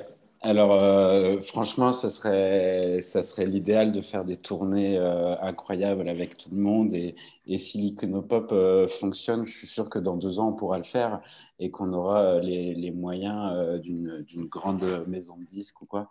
Là, en plus, on est en période Covid, donc faire des rencontres en librairie et tout ça, c'est un peu compliqué. Mais néanmoins, cet esprit de bande et de famille et de troupe, elle existe, je crois. Et, on s'est réunis d'abord tous ensemble au mois de juin pour tourner un film, pour présenter la collection, un film qu'on a tourné aux Trois Baudets. Et c'était la première fois avant l'été que tout le monde se retrouvait, se rencontrait. Et on a passé toute la journée ensemble et c'était un moment super joyeux. Et après, là, pour les dates, donc il va y avoir 3 dates où il y aura tout le monde. C'est demain soir à la librairie de Paris. Ça sera à Liège. J'ai plus la date, c'est au mois de novembre, je crois, à Liège. Et puis les Trois Baudets au mois de décembre. Donc là, il y aura Mathias, Daria, Lisette, Suzanne. Peut-être que par la suite, il y aura d'autres choses. Mais moi, je peux intervenir ou pas? Oui, bien sûr, bien sûr. Je disais juste que moi, en tant que directeur artistique des Trois Baudets, je me suis engagé à aussi programmer les spectacles de Lisette et Suzanne quand elles le veulent, pendant l'année. Et en plus, là, je commence une collaboration aussi avec le Théâtre de la Ville, ce qui me permet d'avoir un hors-les-murs très chouette avec le Théâtre de la Ville Espace Cardin. Et je leur ai déjà parlé. Nous, on va jouer le 11 janvier le spectacle, mais j'ai déjà parlé du reste de la collection et ils sont très preneurs aussi. Donc voilà, en tout cas, à mon niveau, je vais pouvoir déjà faire un petit peu des choses de ce côté-là pour la collection. Et Lisette et Suzanne vont faire plusieurs dates ensemble aussi en librairie. À Paris, à Bordeaux, je ne sais plus exactement. Mais voilà, il y aura aussi plusieurs dates ensemble. Et Cécile, quand elle est disponible, se joindra à nous aussi. Donc, ouais, il y a un esprit de bande. Et pour l'avenir, on va essayer de le maintenir, de le créer, de fédérer une grande famille. Alors, Cécile et moi, on va être des parents avec beaucoup d'enfants. Donc, on fera une garde partagée. On verra pour la pension alimentaire et tout ça. Mais en tout cas, oui, on veut que ce soit convivial. Je crois que c'est l'essence de cette collection, c'est la convivialité, le partage, et on va avoir ça le plus longtemps possible, bien sûr. Une question peut-être aussi à tous les deux. Est-ce que l'iconopop va engendrer uniquement des nouveaux auteurs ou au contraire s'apprivoiser avec les 4 actuels? Heureusement que vous posez la question parce que en fait, nous, on a évidemment envie que des recueils et que des textes ne soient pas des one-shots et que le principe d'une bande aussi, c'est de se voir grandir, de se voir évoluer, de se voir écrire et de se lire. Donc, on a envie que ça continue avec les auteurs qui auront été surtout avec nous pour le début parce que là, c'est quelque chose d'un peu particulier, les 3 premiers. C'est tout nouveau pour nous. On n'en a qu'une envie, c'est de se dire dans 1, 2, 3 ans, on va en voir d'autres, des petits qui vont arriver. Donc, bien évidemment qu'on ne veut pas que ce soit des recueils qui soient tout seuls. On a envie qu'ils aient plein de petits frères et de petites sœurs par la suite, évidemment. Suzanne, elle écrit 5 poèmes par jour, donc on a déjà plusieurs livres de Suzanne à programmer. Elle rougit. Avant de passer la parole à Hélène, on va peut-être faire une petite photo avant que Lisette ne s'éclipse. Ah non. Préparez-vous. Eh oui, préparez-vous. Ceux qui ont les livres, montrez-les. Voilà, super. 3, 2, 1. Bon, je suis nul pour la photo. Alors, attendez, parce qu'on est très nombreux, il faut que je prenne 2 photos. Super, c'est bon. Merci. Hélène, c'est à toi. Oui, j'avais une question. Lisette, oui, pardon. Au revoir. Pardon. Au revoir, Lisette. Merci Salut, infiniment. Lisette. Bisous. Merci À demain. À demain, Lisette. Hélène? Oui, alors ma question, c'était pour Cécile et Alexandre, savoir comment vous répartissez le travail tous les deux et quand vous faites le choix des textes, comment vous travaillez. Est-ce que c'est tous les deux sur les 2 livres ou est-ce que vous répartissez les différents auteurs? Et je rajouterai, est-ce que vous avez dit tout à l'heure que vous donniez une liberté totale aux auteurs? Alors déjà, est-ce que vous intervenez dans les textes? Oui, Alexandre. alors déjà, c'était Hélène, c'est ça qui a posé la question? Oui, pour répondre à Hélène, donc comment on se répartit le travail? Donc le premier travail, c'est de lire. Donc ça, on le fait tous les deux. Donc, comme je l'expliquais tout à l'heure, quand Cécile repère un texte qui lui plaît, elle me le fait suivre et inversement, je lui fais suivre. Et donc, on se met d'accord, on dit on aime, on y va, on fonce. Donc après, il y a notre directrice Sophie qui valide le projet. Et quand le projet est validé, là, on se met au travail, qui est le travail d'éditeur et d'accompagnement sur un texte. Et donc là, c'est moi qui prends ça en charge. C'est pas Cécile qui fait le travail sur le texte avec les auteurs. Et donc oui, Anthony, la liberté totale avec le regard bienveillant de l'éditeur, bien sûr, qui est là pour cadrer, mais c'est pas ce mot-là. C'est-à-dire que le livre, voilà, comme on disait, le livre doit faire 100 de pages et j'accompagne. J'essaye de faire en sorte que les auteurs soient au meilleur d'eux-mêmes.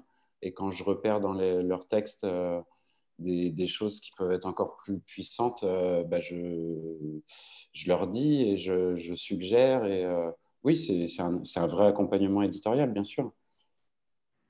Et mais en fait, l'éditeur est là pour donner plus de liberté à l'auteur plutôt que pour le restreindre, je pense. En tout cas, à l'Iconopop. Ailleurs, peut-être pas, mais à l'Iconopop, oui. Mais notamment sur la forme. La forme doit être particulière pour vous à gérer. Le format est particulier. Les sauts de ligne sont particuliers. Les sauts de page, j'imagine que ça doit être un travail aussi fastidieux. Ouais, alors nous, on a un maquettiste qui s'appelle Quentin Leeds, qui est le maquettiste de l'Iconoclaste, en fait. Et donc, c'est... au moment où on travaille sur les textes avec les auteurs, dans un premier temps, on oublie le côté maquette, même si Mathias et Daria avaient vraiment déjà pensé la structure du livre avec les illustrations. Et avec Suzanne, sur les photos, on a quand même hyper pensé le rapport entre les photos et le texte. Mais après, on confie cette matière à Quentin, qui lui est directeur artistique et il s'éclate. Par exemple, sur le livre de Mathias et Daria, il a fait des propositions sur la typo, il a proposé des variations de caractères qui sont assez fortes en fait. Et ça, c'est la proposition du maquettiste. Et on a trouvé ça étonnant, déroutant. C'était pas prévu au départ, mais en fait, on a aimé. On a dit ouais, d'accord, on fonce quoi. Ça rend. Voilà, la Marie, elle est en train de monter le générateur de de poésie automatique. Il y a des audaces en termes de maquettes qui sont venues au fur et à mesure, et notamment avec le travail de notre maquettiste. Ouais. Il était plutôt habitué, je crois, chez l'Iconoclaste à ne faire que les couvertures. Et là, ou peut-être pas. Oui, j'ai il fait essentiellement les couvertures, mais pas uniquement. Il travaille aussi sur les intérieurs, notamment sur la non-fiction, qui demande un gros travail de maquettiste aussi, parce que c'est des livres qui sont illustrés. D'accord. Agathe?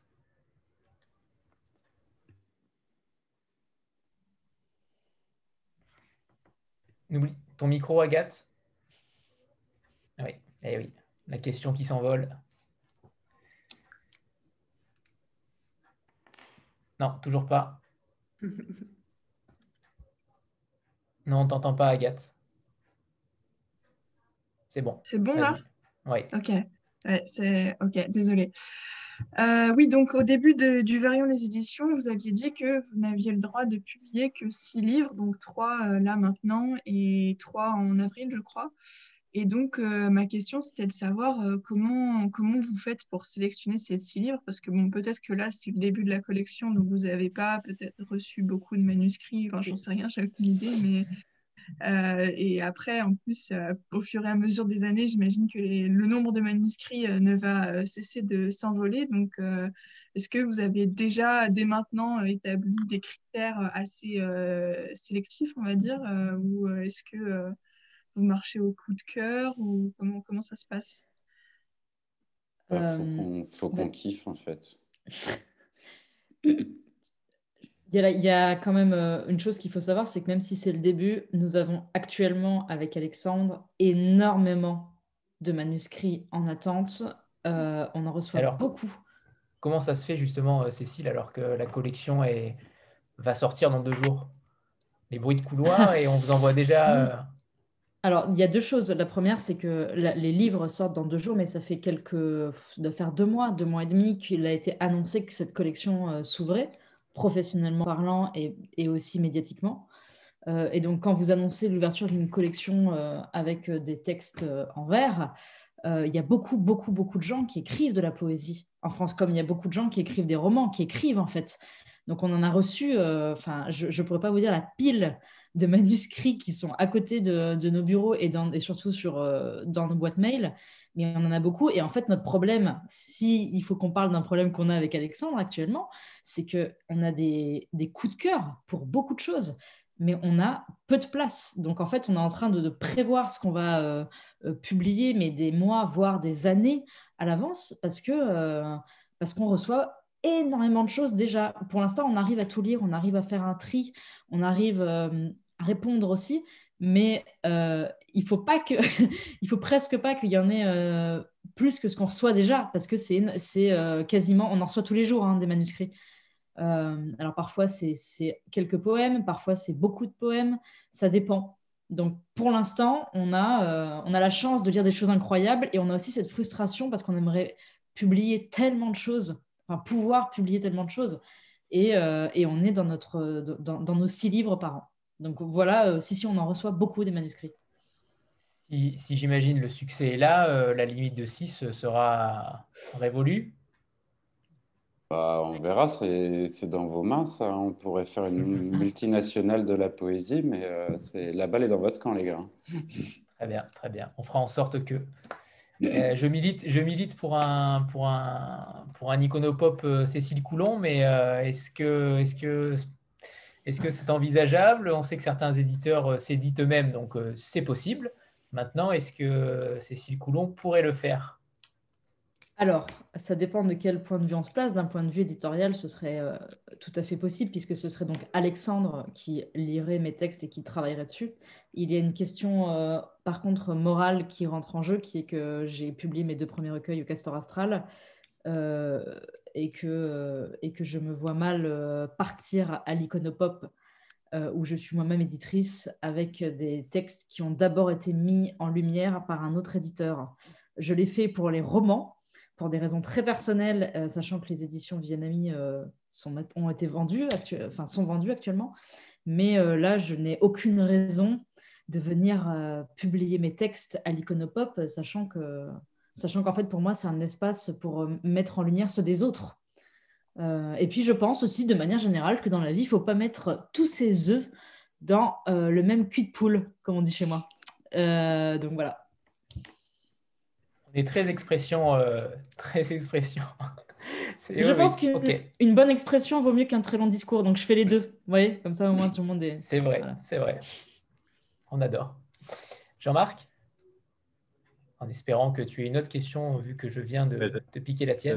J'avais un peu la tienne, justement, qui était de revenir sur vos attentes, sur le jugement. Enfin, je voulais surtout aussi m'adresser à Alexandre, ancien libraire. Comment ça se vend, des livres comme ça, qui sont quand même justement tellement atypiques, tellement inclassables pour un libraire habitué à mettre les choses en rayon. Donc, comment vous présentez la collection? Comment vous arrivez à la prévente, enfin, ou en tout cas à motiver votre diffuseur, votre distributeur pour le faire? Est-ce que c'est compliqué? Et puis, est-ce que justement, c'était un peu la même question, si finalement le succès de librairie vient, ce volume de 6 par an, il ne va pas éclater rapidement?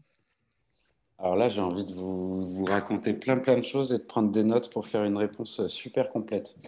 Déjà, je suis très frustré de ne pas avoir connu ce genre de proposition éditoriale quand j'étais libraire, parce que j'attendais ça. Il y a une bonne nouvelle, et peu de gens le savent. Il y a une très bonne production poétique en France. Il y a des éditeurs incroyables qui font un boulot de fou, et il y a de très bons auteurs sur ce genre de texte en France.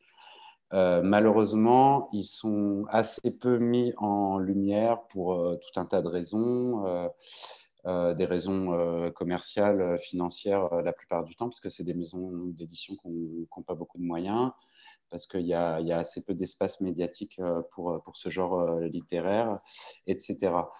Et nous, si on va faire 6 livres par an et que ça marche, et qu'il y a un engouement, et que tout le monde se met à lire, à relire de la poésie en se disant « mais ouais, en fait c'est génial, pourquoi ça fait 15 ans que j'en lis plus ?»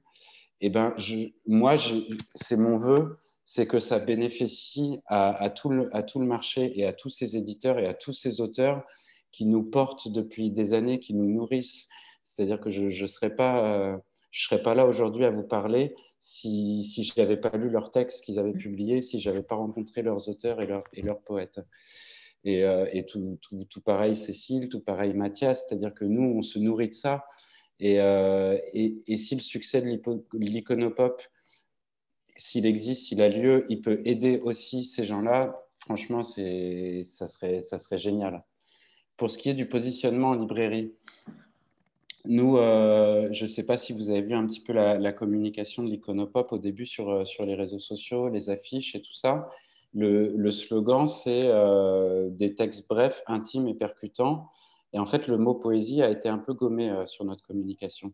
Et c'est une réflexion qu'on a eue pendant longtemps, et qui a été nourrie, entre autres, de mon parcours de libraire. C'est qu'il y a énormément de librairies, et je le déplore, mais c'est comme ça, qui n'ont même pas de rayon de poésie dans leur espace. Ça n'existe pas. Pareil, pour multiples raisons qui seraient fastidieuses d'expliquer. Et en nous positionnant un peu à part, en nous déclarant pas comme une collection de poésie, ça nous a permis de toucher des libraires qui ne seraient pas venus spontanément vers nous si on leur avait dit c'est de la poésie. Donc je sais que c'est un peu c'est un truc de funambule, hein. C'était un peu casse-gueule de se lancer là-dessus, mais ça a porté ses fruits, parce qu'on va être présent dans des librairies qui n'ont pas de rayon de poésie, et ça c'est réjouissant. Et les librairies qui ont des rayons de poésie, ils feront ce qu'ils veulent des livres, soit ils les mettent en poésie, soit ils les mettent en littérature ou en développement personnel, parce que je pense que lire de la poésie, c'est aussi du développement personnel. Et je crois que j'ai à peu près répondu à tout, mais si j'ai oublié quelque chose, il faut me dire. Parfait. Belle métaphore. Belle métaphore. On n'a pas parlé comment dire, de l'objet de collection. Je trouve que les 3 livres, en fait, je pense que les lecteurs, quand ils vont en acheter un, vont absolument vouloir acheter les 2 autres. Un peu comme les éditions Lorma qui font ça aussi très bien. C'est véritablement un petit objet de collection parce que le graphisme est déjà très beau. Le fond est magnifique, on l'a bien vu ce soir. Est-ce que c'est quelque chose qui vous tient à cœur, ce côté objet de collection? Est-ce que vous avez envie que les gens achètent justement les 3 et non pas un seul pour aller tout simplement vers peut-être le plus connu, en l'occurrence Mathias Malzieu? Cécile, tu veux répondre ou... Je crois que les 3 textes, ils ont été pensés, enfin les 3 livres, les 3 supports ainsi que les textes à l'intérieur, ils ont été pensés, travaillés et diffusés ensemble. Donc très naturellement, pour nous, l'idée, c'est effectivement pas d'en prendre un seul. Et il y a aussi une chose qu'il faut avoir en tête, c'est que le prix de ces textes pour de la poésie est bas par rapport à ce qui se fait sur le marché. C'est très bête, hein, c'est des trucs de fabrication dont je parle là, mais on a aussi voulu que ce soit extrêmement accessible. Le format, c'est quasiment du format poche, c'est du format souple. C'est des livres qu'on promène, qu'on a dans la poche, qu'on a dans le sac, qu'on lit dans le métro, qu'on lit en attendant son bus, comme vous voulez. Et ça se prête, et ça se donne, et ça ne se rend jamais. Voilà. Donc oui, pour nous les livres, ces 3 livres, même s'ils sont très différents, c'est comme, enfin, je vais y aller doucement quand même sur l'idée, c'est comme les 3 enfants d'une même famille. C'est pas le cas. C'est juste que c'est 3 livres de la même bande. Et donc oui, on a envie que les gens découvrent ces 3 auteurs ensemble qui sont très différents et heureusement, mais qui sont réunis sous le désir, comme disait Mathias tout à l'heure, et sous le langage. Donc oui, tout est fait pour qu'ils aillent ensemble, ces 3 textes. Donc, il y a cette identité de couverture, hein, avec les titres écrits à la main. Sur chaque première page, on a aussi une écriture manuscrite qui est la note, une sorte de note d'intention des auteurs où ils racontent leur rapport à l'écriture. Et en dernière page, systématiquement, on a mis dans la même collection et on a mentionné les 2 autres titres. Donc oui, il y a une volonté de notre part voilà, ça s'appelle une collection. Et qu'est-ce qu'on fait avec une collection? On la collectionne, quoi, tout simplement. C'est clair comme de l'eau de roche, si on veut rester dans les expressions. Je vais m'adresser peut-être aux 3 auteurs. Est-ce que vous avez eu des influences littéraires ou poétiques? Qu'est-ce que vous lisez en ce moment? Est-ce que vous lisez de la poésie? Est-ce qu'au contraire, vous vous en éloignez et c'est un peu votre jardin secret, la poésie? Ou au contraire, vous ne faites que ça? Vous ne lisez que ça? Suzanne? Répondre? Je sais pas. Vas-y, Suzanne. Allez-y. Vas-y, Suzanne, vas-y. D'accord. Alors, mes influences, mais c'est marrant parce que tout à l'heure, vous avez, Mathias et Maria, parlé longuement. Alors, ils ont fait de la musique, mais c'est d'abord de la poésie et des mots. Serge Gainsbourg, Boris Vian, Léo Ferré. Tout ça, c'est un peu ma bande à moi aussi. Alors, c'est une bande à laquelle... Enfin, j'étais pas née quand il foulait la terre, mais c'est moi des choses que je me passe en boucle. C'est vraiment mes influences dans le rythme, notamment des mots, et dans le jeu avec le langage et les sonorités. Et après, de plus actuel... je lis pas beaucoup de poésie actuelle. Après, j'ai fait des études de théâtre, donc j'ai été bercée par les grands textes, par les grands auteurs et notamment par la poésie très stylisée et très emphatique et théâtrale. Et d'ailleurs, il y a un moment où Alexandre m'a calmée là-dessus parce que c'était... on parlait tout à l'heure du rôle de l'éditeur, par exemple. Alexandre, il m'a vraiment, il m'a dit, je ne sais pas si tu te souviens quand tu m'as dit ça, mais moi, il y a beaucoup de poèmes. J'avais le désir de mettre beaucoup de poèmes dans le livre qui étaient assez oniriques et j'avais l'impression que c'était vraiment, que c'était mon style en fait, que c'est ce que parce que ça mettait des images. Pardon, je me perds dans mes mots, mais Alexandre, en fait, il m'a dit quelque chose. Je lui ai fait lire, je lui ai lu un poème assez compliqué, plein de métaphores que j'adorais et tout ça. Il m'a dit, oui, mais ça, c'est l'écriture de tes pères. Et ensuite, il m'a pointé du doigt une punchline. Il m'a dit, ça, c'est ton écriture. Et j'étais là, oui, mais ça, c'est trop beau. Il y a plein d'images dans ma tête. Et en fait, non, c'était une ligne. Ça, c'est ton écriture. Bah, là, il a changé ma vision de vers où j'allais orienter mon livre, par exemple. Et donc, voilà, mes influences, c'était ça, c'était les grands textes, un peu du passé. Je ne lis pas actuellement de poésie actuelle. Mais c'est la chanson, en fait. Moi, la poésie, elle se cache beaucoup dans la chanson, actuellement.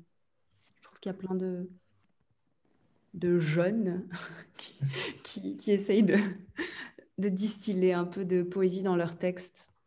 Comme qui, par exemple? Comme qui Teamed Up, vous connaissez? Magnifique, c'est que des poèmes, ces chansons. Alors, elle fait, c'est entre rap et slam, mais c'est un peu plus, là, c'est vraiment Teamed Up. Il a aussi un peu une vieille âme et tout. Elle est plus actuelle, mais une fille comme Aloïse Sauvage, ses textes, les sonorités, ça frappe, ça. Et elle, en plus, fait de la performance scénique, du cirque, tout. Enfin, moi, j'ai assisté à un concert d'elle. On se prend une claque. Voilà, ses textes sont super. Ouais, il y a une petite bande comme ça qui gravite autour. Pour moi, la poésie est vraiment là-dedans aussi. Alors après, ça reste dans l'univers musical et donc c'est enrobé de plein de choses, mais la souche texte, je la trouve puissante. On pourrait même dire que vos trois livres pourraient être des paroles de chansons, tout simplement. Oui. J'aspire à ça, ouais, beaucoup. Moi, quand on a fait avec Daria la version audio, on a la limite de ça. C'est-à-dire que même si c'est parlé, donc c'est pas chanté avec une mélodie, mais la mise en musique, c'est presque une mini-chanson autour d'un poème. Donc on se retrouve finalement dans les choses, même si, comme le disait Lisette tout à l'heure, dans le slam, c'est a cappella, mais en tout cas, on peut aussi entrecroiser les techniques. Il y a vraiment ce truc-là. C'est marrant parce que tu parles de Teamed Up, parce que je le programme vendredi au théâtre de la ville. Donc tu vois, on est sur la même longueur d'onde, Suzanne. Eh ben viens si tu veux bien. Tu me dis si tu veux, bien sûr, bienvenue. Il sera seul avec son piano, on va graver des vinyles à un exemplaire, tout ça. Wow. Okay. Et donc moi j'aime beaucoup Teamed Up aussi. Ça va faire extraordinairement faillot ce que je vais dire, mais je lis beaucoup Cécile Coulon quand même, faut le reconnaître. Je ne dis pas parce qu'elle est là, je le dis dans d'autres interviews, donc j'ai le droit de le dire là même quand elle est là. Je la lis sur Facebook. Tous les jours, je lis ses poèmes. Tous les jours, j'en loupe pas un, c'est un moment de ma journée. Je regarde Facebook, il y a le truc, elle a posté, je vais lire ce qu'elle a fait. Et je suis toujours admiratif. Et j'aime beaucoup les deux livres. Le contrat du deuxième Iconopop vient d'être signé là pour Mathias Malzieu. Non, mais vraiment, c'est une réalité de mon quotidien. Donc, vraiment, je l'ai déjà dit dans des interviews et avant qu'il soit question quand on travaille ensemble. Ensuite, pour la poésie, moi, je lis de plein de choses. Je trimballe avec des recueils de poésie de Dylan Thomas dans les poches et en même temps, je vais lire L'Équipe et Charlie Hebdo.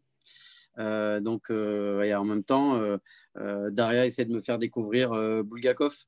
Donc, moi, j'ai pas du tout de ligne directrice. Je picore avec joie, comme le dit comment il s'appelle déjà, celui qui a écrit comme un roman. On connaît que lui. Pénac, merci. Daniel Pénac, dans ce livre génial, où il dit il faut lire comme en picore, c'est-à-dire que il y a des moments, si ça ne plaît pas, on arrête, et puis on peut commencer par la fin, etc. Bon, ça m'arrive assez rarement, mais c'est vrai que moi, quand un livre ne me plaît pas, je ne le termine pas. et j'en commence un autre. Je lis souvent beaucoup de livres en même temps. Et la poésie, en fait, pour moi, c'est comme un apéritif ou un dessert. C'est-à-dire que même si on peut y prendre peut-être même encore plus de plaisir, en fait, c'est le truc qu'on peut picorer. Et j'adore le fait de pouvoir lire un roman et d'avoir un livre, de la poésie dans la poche, quoi. Ça me rassure. C'est un truc qui me rassure. Un truc qui m'a beaucoup marqué, c'est Walt Whitman, parce qu'en plus, son livre Feuilles d'herbe, il a réédité de nombreuses fois. À chaque fois, il ajoutait des choses. Et je pensais à toi, Cécile, là-dessus. Tu pourrais, avec tous les poèmes que tu sors par semaine, tu pourrais les ressortir, les Noirs Volcans, etc., avec plein d'autres poèmes, ou ça peut être d'autres, mais en tout cas, il y a une œuvre qui se constitue. Et en fait, c'est un chantre de l'identité. Et dans ces périodes où on est justement, comme je disais un peu tout à l'heure, aux mains des identitaires, beaucoup, ces gens qui disent « sois toi-même » de manière extrêmement joyeuse et enthousiaste et courageuse, et n'ont pas peur de l'émotion ou du blues ou de la noirceur, hein. Mais c'est des pourfendeurs de format. Et donc, c'est ce qu'on essaye de faire humblement avec cette collection, tous chacun à sa façon. Et moi, ils me font du bien, ces gens. Et en fait, même des fois, quand je ne les lis pas, être entouré de livres de gens que j'aime. Je ne suis pas du tout un mystique ou quoi que ce soit. Je ne crois pas aux fantômes, si ce n'est aux fantômes poétiques. Mais être entouré de livres que j'aime ou que je peux avoir juste accès à, les lire de temps en temps, prendre un petit bout, même d'un roman, mais surtout pour la poésie, relire un passage, comme disait Cécile tout à l'heure, ou juste une phrase, une citation. J'aime les livres d'aphorismes de Sylvain Tesson, par exemple. J'adore ça. Et même des fois, on est jusque dans le jeu de mots. J'adore les haïkus. J'ai appelé un troisième album de Dionysos, ça s'appelle Haïku, parce que j'avais flashé sur un livre de haïku à San Francisco de Kerouac qui s'appelait Western Haïku. Et même si je n'avais pas suffisamment d'anglais pour tout bien comprendre, en fait, le son, la pulsation m'a plu. Et puis du coup, je suis allé sur le Japon ancien. Enfin, c'est toujours, en fait, comme quand on écrit sa propre histoire, on déroule le fil d'une chasse au trésor. Et ben, en fait, je fais la mienne aussi pour écrire. Et puis Daria lit beaucoup aussi. Moi, je lis beaucoup. En ce moment, je redécouvre Bulgakov, que j'ai lu déjà 3 fois, Maître et Marguerite. Je l'ai lu 4 fois en russe et je l'ai retrouvé en russe. J'ai acheté en russe pour moi et en français. Nouvelle édition qui est sortie cette semaine, nouvelle traduction en fait, qui est sortie cette semaine. Et pour l'encourager un peu de lire, parce que je trouve que c'est vraiment un véritable chef-d'œuvre de la littérature russe. J'ai lu, en fait, je crois que j'ai lu et j'ai relu tout quand j'étais adulte. Et là, en ce moment, le dernier que j'ai commencé il y a quelques jours, c'est le livre de Kali, livre des poèmes de Kali, qu'il nous a offert. Et moi, je trouve que c'est tellement beau, en fait, le découvrir comme poète, pas seulement comme chanteur, mais comme poète. C'est super beau. Et d'ailleurs, ici, à côté de nous. Voilà, il est là. Il est incroyable. Et bon, alors, c'est toujours pareil. Après, c'est toujours délicat de parler des livres quand des gens qu'on aime dans la vraie vie. Moi, je viens de les découvrir, même si je... Voilà. Mais c'est vrai que c'est un vrai poète. C'est un vrai poète comme on l'entend, c'est-à-dire avec tout ce qu'on vit depuis quelques temps ici entre nous, quoi. C'est un généreux, il cherche, il trouve, il se casse la gueule, il remonte, il est spontané, il est vivant et il est rempli de feu. Oui, exactement. C'est avec Éric Poindron. C'est aux éditions Invénite. Ouais. Ça se ressent dans votre livre. Avec Éric Poindron. Éric Poindron, j'ai vu passer un message là. Ouais, c'est ça. Ça se ressent dans votre. Ça se ressent dans votre livre où on sent que vous picorez. C'est-à-dire qu'il y a beaucoup de thèmes dans votre livre, il y a beaucoup de styles, tout est très différent en fait d'un passage à l'autre. Et ça, c'est aussi votre force. Moi, j'aime les montagnes russes. C'est vrai que j'aime passer d'un livre à... Alors, ce n'est pas un jeu de mots. J'aime passer d'un livre à la poésie, mais même pour ce que je fabrique moi et pour ce que je consomme moi. J'aime aller au cinéma. Je suis autant passionné par me retrouver au Cap Nord en Norvège ou à être au milieu d'un champ de lave en Islande en skateboard, mais de parler football et poésie avec mon marchand de journal, ça j'aime beaucoup. Ça me plaît autant en fait. Tout est attrapé partout. Merci Mathias. Alors je ne sais pas si quelqu'un a une autre question ou une dernière question à poser. Sinon on va vous libérer. C'était une rencontre totalement magique. Hein, donc, clairement, je pense que tout le monde sera d'accord avec moi. Alors, merci infiniment à Lisette, à Suzanne, à Daria, Mathias, Alexandre, Cécile. J'ai l'impression de faire une chanson de Merci à Patrick toi. Bruel, mais, mais merci infiniment à tous. C'était un moment magique, un petit peu hors du temps, et merci tout simplement à vous tous. Merci à toi. Merci beaucoup, c'était top. Merci. À très vite. Et évidemment, on fera le maximum pour que l'Iconopop soit connu et reconnu par tous à notre petit niveau, mais les petites rivières font les grands fleuves, ou l'inverse. Ouais, Merci attention, à en ce tous. moment, c'est touchy. C'est les rivières qui d'actualité, débordent, Anis, ça, Antonio. Tout à fait. Faut pas se moquer. Tout à fait. Au revoir à tous. Merci. Au revoir. Infiniment. Merci beaucoup. Au revoir, merci Au beaucoup. revoir. Au revoir. Ciao, ciao. Bonne soirée à tous. Au revoir. Salut. Et bravo Cécile pour les jeux de mots. Hein. J'ai tout donné ce soir. Je suis C'était épuisée. impressionnant.